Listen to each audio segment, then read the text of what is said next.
So Annie's going to tell us about some of her PhD project work.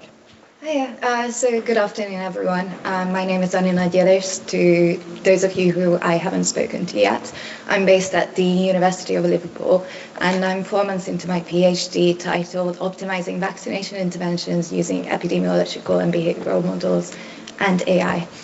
I won't be showing you any equations, anything. I will be more so presenting a case for use of PPI in modelling, and more broadly, we'll be talking about attitudes on AI in vaccination care.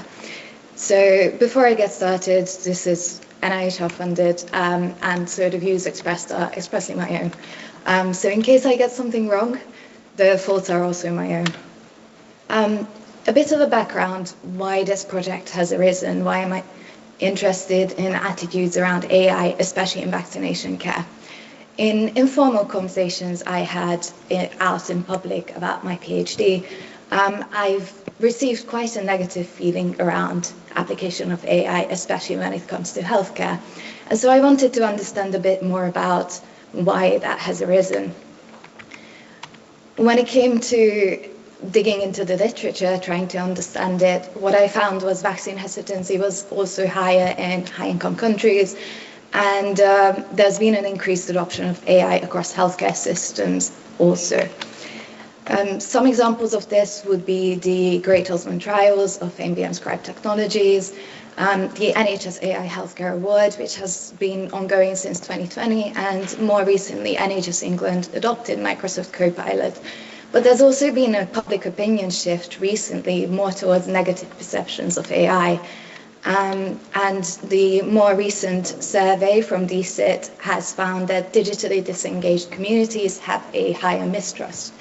Now, what I was interested in is whether these communities had an overlap with communities who also don't vaccinate as a whole. So I wanted to understand what are the priorities of the public for safe adoption of AI and what would increase trust in its use in a vaccine care setting. The reason why I'm asking what would increase trust instead of whether AI should be adopted because of NHS priorities at the moment on cost savings. And so I developed this planned piece of public involvement work where I've broken it down to 4 stages as a whole. So first of all, the stage that we have currently completed is developed a PPI-informed survey to gather sentiments around risks and benefits and of adoption of AI around vaccination care. Next up, I will be doing a public outreach event across religious communities in Liverpool city regions. These are communities that in my personal life I've got access to try to gather minority opinions and increase research inclusion around the modelling work.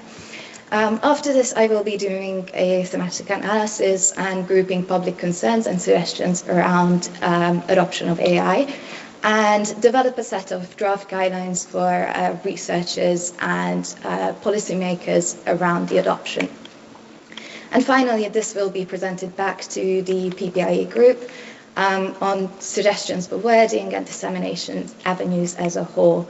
What I found that already the public members have an expertise that they contribute to the project overall, and I found great benefits in involving the public and incorporating their views into the project. And more broadly, this is the planned piece of work that I will be doing as part of my PhD, looking at a scoping review of methods and data sources that are incorporated to capture behaviour and epidemics. After that, I will move into more modelling piece of work, looking at vaccination outreach and seeing how targeting of under-vaccinated groups can be improved.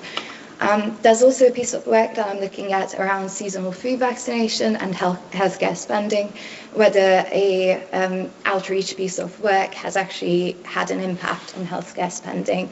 And the last one is the one that I have presented today, which is a set of ethical guidelines for researchers and policymakers as a whole. And for those who are interested or want to get in touch or have more of a conversation, these are my contact details, and I'll take any sort of questions around this. Thank you.